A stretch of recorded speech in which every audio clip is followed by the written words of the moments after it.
Hallelujah.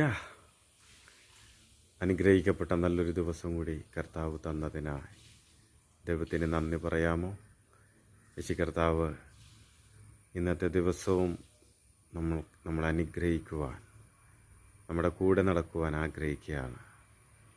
Hallelujah. സങ്കീർത്തനം 3-ാം അധ്യായം അതിൻ്റെ 3-ാം വാക്യം ഇപ്രകാരം പറയുന്നു: യഹോവ എനിക്ക് ചുറ്റും പരിചയം, എൻ്റെ മഹത്വവും എൻ്റെ തലയെ ഉയർത്തുന്നവനുമാണ്.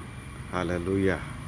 ഇന്ന് എന്നെ കേൾക്കുന്ന ആരെങ്കിലും ഏതെങ്കിലും വിഷമത്താൽ ഭാരപ്പെട്ടിരിക്കുന്നുണ്ടെങ്കിൽ, അവിടെ തല കുനിഞ്ഞിരിപ്പുണ്ടെങ്കിൽ, യേശു നിൻ്റെ തലയെ ഉയർത്തും. ഹല്ലേലൂയ. യേശു കർത്താവ് പറയുന്നു, എൻ്റെ അടുക്കൽ വരുന്നവനെ ഞാൻ ഒരു നാളും തള്ളിക്കളയുകയില്ല, ഉപേക്ഷിക്കുകയുമില്ല. പെറ്റമ്മ നിന്നെ മറന്നാലും ഞാൻ നിന്നെ ഒരു നാളും തള്ളിക്കളയില്ലെന്ന് പറഞ്ഞ നല്ല കർത്താവ്.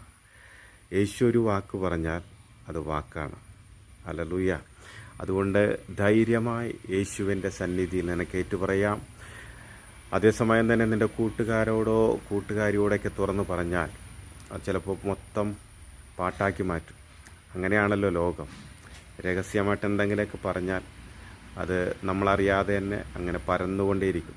ശത്രു അത് മുതലെടുക്കും. ശത്രുവാകുന്ന സാത്താൻ അത് മുതലെടുക്കും.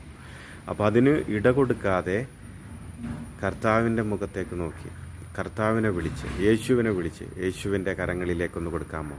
യേശു കർത്താവേ, ഞാൻ അറിഞ്ഞും അറിയാതെയും ഇങ്ങനൊരു കെണിയിൽ വീണുപോയി. എൻ്റെ തല ഇപ്പോൾ കുനിഞ്ഞിരിക്കുകയാണ്. എൻ്റെ തലയെ ഉയർത്തുവാൻ അങ്ങയ്ക്ക് മാത്രമേ കഴിയുകയുള്ളൂ. അതുകൊണ്ട് യേശുവേ, എൻ്റെ ഈ വിഷയത്തിൽ ഒരു പരിഹാരകൻ ആയി ഇങ്ങ് ഇറങ്ങി വരണമേ എന്ന് ഹൃദയത്തിൽ നിന്നൊന്ന് പ്രാർത്ഥിക്കാമോ? യേശു നിൻ്റെ തൊട്ടടുത്ത് ഇപ്പോൾ തന്നെ അവിടെ നിറങ്ങിയിട്ടുണ്ട്. നീ വിശ്വസിക്കുക. നിൻ്റെ വിഷയത്തിൻ്റെ മേൽ നിൻ്റെ തല ഇനി കുനിഞ്ഞിരിക്കുവാൻ ഒരിക്കലും അവൻ ഇടവരുത്തത്തില്ല. അവൻ നിൻ്റെ തല ഉയർത്തുന്ന ദൈവമാണ്. ഹല്ലേലൂയ. അതുകൊണ്ട് വിശ്വസിക്കുക. ഹല്ലേലൂയ. കുശവനെ നിൻ കരം നീട്ടി എന്നെ മെനഞ്ഞല്ലോ, വീണ് പോയ ഇടങ്ങളിലെല്ലാം എൻ തലയെ ഉയർത്തിയേ.